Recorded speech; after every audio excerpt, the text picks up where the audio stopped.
바쿠 주말 이후 페라리에게는 잊고 싶은 주말이었고 긍정적이지 않았습니다. 페라리는 이번에는 피렐리 테스트를 위해 트랙에 돌아옵니다. 그리고 무절로에서 2025년이 아닌 이미 미래를 바라보는 테스트를 진행합니다. 사실 내년 새로운 규정과 함께 데뷔할 새로운 타이어를 테스트할 것입니다. 오늘 영상에서는 피렐리 테스트가 어떻게 진행되는지, 내년을 대비해 페라리가 후방 서스펜션을 어떻게 준비하고 있는지 살펴보겠습니다. 네, 모든 공기역 각 부분이 바뀌지만 모노포스트의 기계계적 부분은 동일하게 유지되며 발전될 것입니다. 몬토야의 발언, 비노토와 아우디로 가는 페라리 기술자들에 대한 이야기도 해야 합니다. 맥스 베르스타펜의 타이틀에 대한 발언을 살펴보고 맥라렌의 피트스톡에 대해 이야기하며 마지막으로 크리스찬 호너의 레드불과 내년에 대한 발언을 살펴보겠습니다. 네, 지금 우리는 크리스찬 호너에 대해 이야기하고 있는데 그는 이제 더 이상 레드불에 있지 않지만 자신의 이전 팀에 대해 솔직하게 의견을 밝혔습니다. 마지막으로 이삭 하자르와 2026년의 새로운 규정, 일부 팀을 위한 추가 예산에 대해 이야기합니다. 시작하기 전에 좋아요와 구독, 알림 설정을 부탁드립니다. 그러면 포뮬러 1과 페라리 관련 영상을 놓치지 않으실 겁니다. 그럼 시작하겠습니다. 바쿠에서 페라리는 금요일에 희망적인 모습을 보였지만 현실은 다시 드러났습니다. 경주에서 페라리는 8위와 9위를 기록했습니다. 이는 기대와는 거리가 멀고 2025년 첫 승리를 차지할 수 있다는 생각을 초기에 꺾었습니다.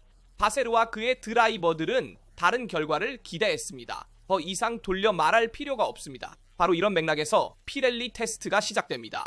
페라리는 하스와 함께 9월 25일과 26일 무절로 서킷에서 2026년 타이어 프로토타입을 시험하게 됩니다. 피렐리 모터스포츠 디렉터 마리오 이솔라가 직접 확인했으며 내년을 위한 더 단단한 컴파운드 정의에 초점을 맞출 것이라고 설명했습니다. 여기서 중요한 점에 들어갑니다. 2026년 타이어는 현재의 단순한 진화가 아닙니다. 피렐리는 곧 도래할 규정 변경에 맞춰 완전히 새로운 프로필 구조, 혼합물을 작업하고 있습니다. 따라서 이는 일상적인 테스트가 아니라 미래 모노포스트의 경쟁력에 큰 영향을 미칠 작업입니다. 현재 이 테스트 기간 동안 페라리의 운전대를 잡을 사람이 누구인지는 발표되지 않았습니다. 르클레르와 해밀턴의 공장 일정에 따라 달라질 것이며 테스트 드라이버에게 맡길 가능성도 배제할 수 없습니다. 하지만 진짜 핵심은 페라리가 이 날들을 절대밖에 여길 수 없다는 것입니다. 왜냐하면 지금 이 순간 피렐리가 2026년부터 모든 팀이 따라야 할 시나리오를 사실상 써내려가고 있기 때문입니다. 그리고 제 의견을 말씀드리자면 대중에게는 사소해 보일 수 있는 이 테스트가 실제로는 결정적입니다. 페라리가 최근 몇 년간 고전한 부분이 바로 타이어 관리입니다. 우리는 계속해서 보고 있습니다. 너무 짧은 스틴트, 과도한 마모, 그리고 혼합물을 적절한 온도 범위로 가져오는데 어려움이 있습니다. 타이틀을 위해 싸우고 싶다면 이 부분에서 뒤처질 수 없습니다. 그래서 역설적으로 무절로는 바쿨의 결과보다 더 중요한 분기점이 됩니다. 왜냐하면 거기서는 이미 결정된 2025년을 두고 싸우는 것이 아니라 2026년을 위한 기반을 준비하는 것이기 때문입니다. 페라리가 정말로 월드 챔피언십을 다시 차지하고 싶다면 여기서 시작해야 합니다. 이해하고 데이터를 수집하고 특히 새로운 타이어에 준비되어 있어야 합니다. 그래서 저에게 이 테스트는 처음 보이는 것보다 훨씬 더 중요합니다. 페라리는 현재를 바로잡는 것이 아니라 미래를 구축할 기회를 앞두고 있습니다. 그리고 이것마저 놓친다면 문제는 바쿠에서의 8위와 9위보다 훨씬 더 클 것입니다. 이 테스트는 페라리가 피렐리에게 2026년 새로운 타이어 개발에 대한 지침을 제공할 것이기 때문에 중요합니다. 개발에 대한 핵심 지침을 제공하고 더 나아가 후방 서스펜과 내년에도 중요한 포인트가 될 모노포스트의 기계제적분을 추가로 테스트할 수 있습니다. 우리는 스파에서 수정된 후방 서스펜션에 대한 평가를 하며 기계적 부분에 대해 이야기해야 합니다. 페라리에게 효과가 있었나요? 아니면 효과가 없었나요? 스파에서 도입된 수정된 후방 서스펜션은 시즌을 재개할 열쇠가 되어야 했습니다. 이것은 메르세데스 출신의 제라가 서명한 첫 번째 패키지였으며 페라리의 기술 부서의 수준을 높이기 위해 온 것이었습니다. 주의하세요. 그는 기술 디렉터가 아니라 세시 성능 엔지니어링 책임자였으며 엔리코 카르딜레에게 보고했습니다. 그러나 페라리의 이 업데이트는 상황을 바꾸지 않았습니다. 숫자는 명확합니다. 5경기에서 66점, 스파에서 르클레르의 단 한 번의 포디움 비교를 위해 베르스타펜은 최근 세계 그랑프리에서 혼자 68점을 기록했습니다. 차이를 아시겠습니까? 페라리는 일어나지 않았습니다. 오히려 패치가 구멍보다 더 나빴던 것 같습니다. SL-25가 기본적인 결함을 가지고 있다면 침습적인 업데이트도 충분하지 않습니다. 그리고 여기서 진정한 걱정이 생깁니다. 현재 SF25는 개선할 수 없습니다. 하지만 한편으로 로익 세라가 이끄는 동일한 작업 그룹은 이미 2026년 프로젝트를 정의하고 있습니다. 그리고 질문은 이것입니다. 시즌 중에 자동차를 바로잡지 못한다면 백지에서 우승할 수 있는 모노포스트를 만들어낼 수 있다고 어떻게 믿을 수 있을까요? 1 레드불과의 비교는 객관적으로 가혹합니다. 여름 휴식 전에는 RB21이 취약하고 다루기 어려워 보였지만 몬자에서 가져온 바닥 업데이트와 다른 목표 작업들로 인해 그들은 즉시 경쟁력을 되찾았습니다. 반면 페라리는 여전히 고군분투하고 있습니다. 바세르는 계속해서 깨끗한 주말을 이야기하지만 그것만으로는 충분하지 않습니다. 현실은 SF25가 성장할 잠재력이 없다는 것입니다. 이는 드라이버의 실수나 박스에서 잘못된 세부사항 때문이 아닙니다. 프로젝트 자체가 견디지 못하고 있으며 앞으로 7번의 경주에 대한 희망을 갖는 것은 환상입니다. 제 의견을 말씀드리자면 서스펜션 업데이트는 오늘날까지 실패였습니다. 자체적으로 잘못 개발된 것이 아니라 차체에 구조적 결함이 있어 어떤 단일 부품도 해결할 수 없기 때문입니다. 가장 심각한 것은 페라리가 명확한 방향성을 가지고 있지 않다는 인상을 계속 주고 있다는 것입니다. 몬자 주말 전, 바쿠 주말 전의 모든 발표를 다시 생각해보면 항상 포디움과 승리를 목표로 한다고 했지만 이는 페라리가 매우 혼란스러운 생각을 가지고 있으며 시뮬레이터의 데이터가 트랙의 데이터와 일치하지 않는다는 것을 보여줍니다. 그래서 그랑프리 전의 기대치는 높고 토요일과 일요일에 실망하게 됩니다.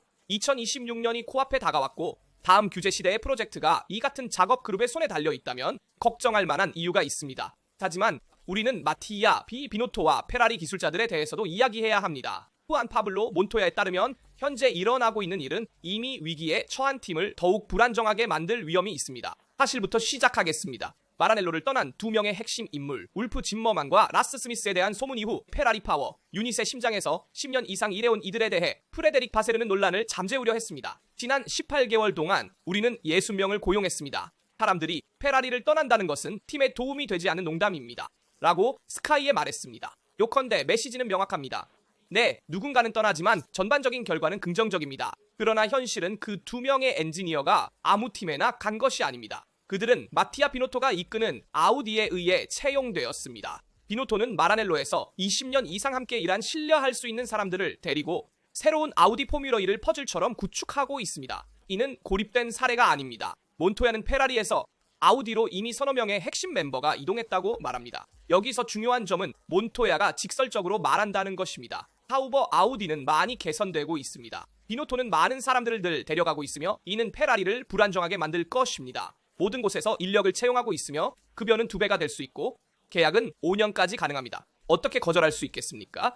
충성심을 지키는 것은 정말 어렵습니다. 저는 몬토야의 의견에 동의합니다. 바세르가 농담을 할 수도 있지만 페라리 엔진의 비밀과 프로세스를 아는 핵심 인물을 잃는 것은 사소한 일이 아닙니다. 이들은 최근 몇 년간 가장 강력한 파워 유닛 중 하나를 만드는데 기여한 인물들입니다. 그리고 오늘날 그들이 아우디로 간다는 것은 마라넬로에 그들을 붙잡을 충분한 것이 없었다는 것을 의미합니다. 진실은 비노토가 페라리를 지휘할 때 많은 비판을 받았지만 오늘날 그는 전략적인 작업을 하고 있다는 것입니다. 그는 강력한 자본을 배경으로 새로운 팀을 처음부터 구축하고 있으며 페라리가 보장할 수 없거나 보장하지 않으려는 급여와 계약 안정성을 제공할 수 있는 기회를 가지고 있습니다. 이는 가상의 위험이 아니라 실제 문제입니다. 제 생각에 페라리는 이 인재, 유출을 과소평가할 수 없습니다. 이는 단순히 2명의 엔지니어를 다른 2명으로 대체하는 문제가 아닙니다. 여기서는 노하우, 경험, 세부 사항을 아는 사람들, 자동차가 어떻게 작동하는지, 그리고 무엇보다 마라넬로의 조직 시스템이 어떻게 작동하는지에 대해 이야기하고 있습니다. 아우디가 2026년에 즉시 경쟁력을 갖추고 싶다면 이들은 필수적인 조각들입니다.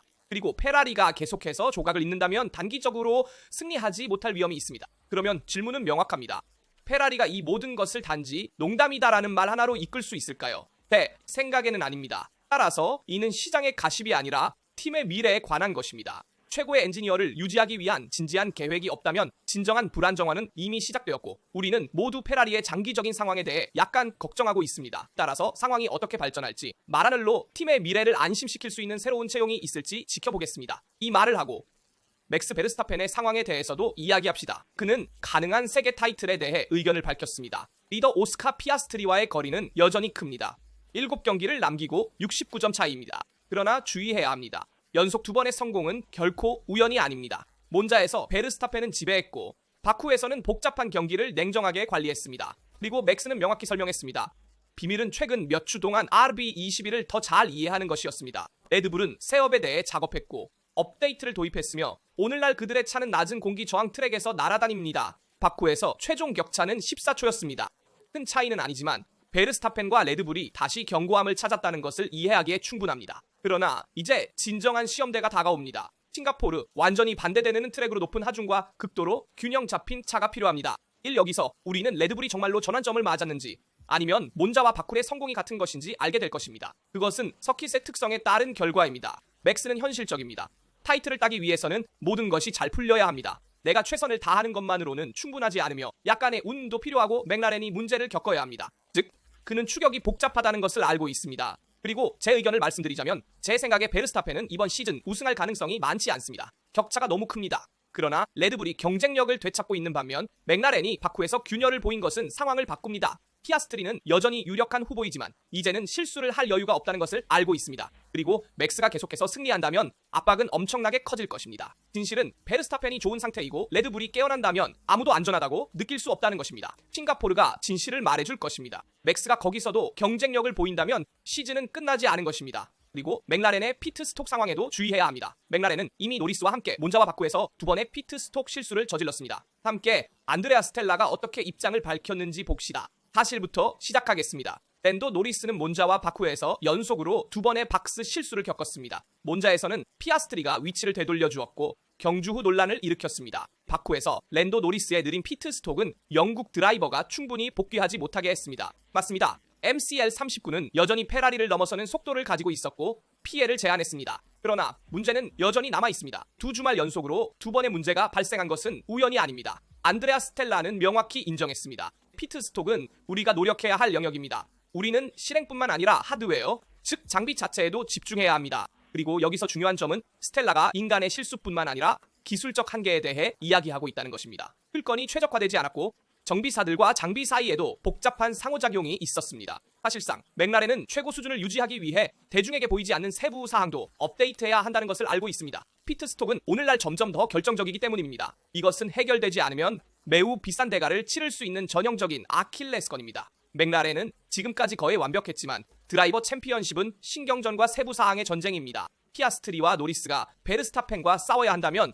박스에서 무료로 위치를 잃을 수 없습니다. 레드불은 수년간 2초 이하의 피트 스톡으로 복잡한 경주를 승리로 바꿀 수 있음을 증명했습니다. 맥라렌은 대신 초 위치 점수를 선물할 위험이 있습니다. 이렇게 치열한 챔피언십에서 마지막으로 허용할 수 있는 것입니다. 안드레아 스텔라의 메시지는 명확합니다. 장비의 진화가 필요하며 단순한 순간적인 수정이 아닙니다. 피트 스톡 문제가 그렇지 않으면 거의 완벽한 시즌을 구축한 팀의 아킬레스건이 될 위험이 있기 때문입니다. 우리는 또한 크리스티안 호너가 떠난 이후 명확히 개선되고 로랑 메키의 지도 아래 여러 성공을 거두고 있는 이 레드불에 대해 남긴 말도 논평해야 합니다. 레드불의 전 팀장이 어떻게 입장을 밝혔는지 살펴봅시다. 2005년에 31세의 팀을 맡았던 영국 매니저는 5,200만 파운드, 약 6천만 유로의 놀라운 퇴직금을 받았습니다. 다른 팀과 협상하기 전에 9개월의 가드닝 리브를 준수해야 하므로 현실적으로 다음 여름에 그를 시장에서 다시 볼 수 있을 것입니다. 그의 성명에서 호너는 레드불이 단순한 음료 회사의 지점에서 시작하여 역사적인 프레임 브랜드를 이기고 타이틀과 기록을 수집할 수 있는 팀으로 성장한 놀라운 여정을 회상했습니다. 그는 드라이버, 팀, 스폰서, 팬, 특히 레드불에서 데뷔할 기회를 준 디트리 마테시츠에게 감사했습니다. 그리고 앞으로를 내다보며 메키, 베르스타펜, 츠노다, 레드불 테크놀로지, 그룹에게 미래에 대한 최선을 기원하며 내년 레드불 포드의 첫 엔진과 함께 데뷔할 레드불 RB22와 하이퍼카 RB17 프로젝트에도 시선을 두었습니다. 그러나 긴 감사 목록에서 헬무트 마르코의 부재는 매우 무겁습니다. 그리고 여기에는 불가피한 정치적 해석이 있습니다. 레드불 내부의 권력 싸움은 몇 달 전에 시작되었고 헬무트 마르코가 명백히 승리했습니다. 그는 그룹의 전략적 선택에 영향을 미쳤고 크리스티안 호너는 물러나야 했습니다. 그리고 제 생각에 이것은 단순한 주기의 끝이 아니라 포뮬러 1의 균형을 바꾸는 지진입니다. 호너는 단순한 팀장이 아니라 여러 번 재창조할 수 있는 승리하는 레드불의 설계자였습니다. 그리고 그 없이도 현재 팀은 미래를 관리할 수 있음을 보여주고 있습니다. 하지만 내년 레드불 포드 시대가 완전히 새로운 엔진과 함께 시작될 때 어떻게 행동할지는 지켜봐야 합니다. 그리고 포뮬러 1에서 많은 경험을 가지고 있고 많은 승리를 거둔 크리스티안 호너 같은 사람은 오랫동안 가만히 있지 않을 것입니다. 질문은 그가 돌아올지 여부가 아니라 어디로 돌아올지입니다. 그리고 그를 데려가는 팀은 100개 이상의 그랑프리와 13개의 세계 타이틀을 획득한 매니저를 얻을 것입니다. 요컨대 포뮬러 1은 지난 20년간의 절대적인 주역 중 하나를 7월에 잃었습니다. 레드불은 현재 성공적으로 페이지를 넘겼지만 호너의 미래는 포뮬러 1 패동의 균형을 다시 쓸 수 있는 진정한 미지수입니다. 마지막으로 2026년을 위한 엔진 제조사 보너스에 대해 이야기해야 합니다. 이 점에 대해 FIA의 2026년 새로운 규정의 기술 책임자인 니콜라스 톰바지스가 의견을 밝혔습니다. 에디오 시스템, 즉 추가 개발 및 업그레이드 기회에 주의하세요. 이는 이미 외과 GT에 존재하는 성능 균형의 일종입니다. 실질적으로 만약 엔진 제조사가 최고보다 최소 3%의 출력이 부족하다면 양보가 발생합니다. 그리고 여기서 중요한 점이 있습니다. 더 많은 시간, 최대 30%까지 테스트할 수 있는 시간과 인증된 엔진을 먼저 업데이트할 수 있는 기회뿐만 아니라 엔진 제조사에게 전용 비용 상한선이 증가합니다. 니콜라스 톰바지스는 분명히 말했습니다. 만약 제조사가 너무 많은 엔진을 파손시키면 교체하는 데만 수백만을 소모할 위험이 있으며 개발할 여지가 없습니다. 그래서 FIA는 이를 해결합니다. 어려움을 겪는 사람들에게 더 많은 예산을 제공하여 그렇지 않으면 누군가가 포뮬러 1 할 위험이 있습니다. 이는 2014년과 비교하여 큰 변화입니다. 당시 메르세데스가 경쟁을 압도했고 늦게 도착한 혼다는 회복하기 위해 엄청난 비용을 지출해야 했습니다. 오늘날 비용 상한선이 있다면 불가능했을 것입니다. 혼다는 레드불과 함께 이후에 획득한 타이틀을 절대 얻지 못했을 것입니다. 그래서 이 시스템이 탄생한 이유는 자연스러운 회복을 가능하게 하면서 경쟁을 왜곡하지 않기 위해서입니다. 하지만 주의하세요. 출력이 전부는 아닙니다. 더 큰 터보나 더 큰 라디에이터는 출력을 제공하지만 공기 역학과 가속에서 불이익을 줍니다. 따라서 더 많은 출력이 자동으로 더 빠른 랩 타임을 의미하진 않습니다. FIA는 말의 측면, 즉 가장 간단한 측면만을 고려하기로 결정했으며 시스템을 너무 복잡하게 만들 수 있는 다른 매개 변수는 제외했습니다. 제 의견은 명확합니다. 이 규정은 시한폭탄입니다. 한편으로는 메르세데스가 했던 것처럼 수년간 지배할 위험을 피하지만 다른 한편으로는 이상한 상황을 초래할 수 있습니다. 뒤에서 시작하는 사람들은 이점을 얻고 앞에서 시작하는 사람들은 제한된 자원으로 방어해야 합니다. 정치가 트랙보다 더 중요해질 위험이 있으며 엔진 제조사들이 추가 예산을 얻기 위해 양보 문제를 밀어붙일 준비가 되어 있습니다. 그래서 한 가지 세부 사항에 주의하세요. 2026년에 앞서 시작하는 사람이 시즌 동안 지배할 것이라고는 할 수 없습니다. 왜냐하면 뒤에서 시작하는 사람이 예를 들어 레드불 포드를 생각해보면 양보를 받고 다른 엔진 제조사들과 동등하게 맞춰질 수 있는 큰 도움을 받을 수 있기 때문입니다. 이는 포뮬러 1을 더욱 공정하게만 만들고 포뮬러 1에 새로 들어오는 엔진 제조사들이 다음 해에 포기하지 않도록 돕기 위한 것입니다. 우리가 비디오에서 다룬 모든 주제에 대한 여러분의 의견을 댓글로 알려주세요. 항상 좋아요를 남기고 구독하고 알림을 활성화하여 포뮬러 1 및 페라리 관련 비디오를 놓치지 않도록 하세요. 여기 라스타에서 모든 것을 마치고 다음 비디오에서 뵙겠습니다.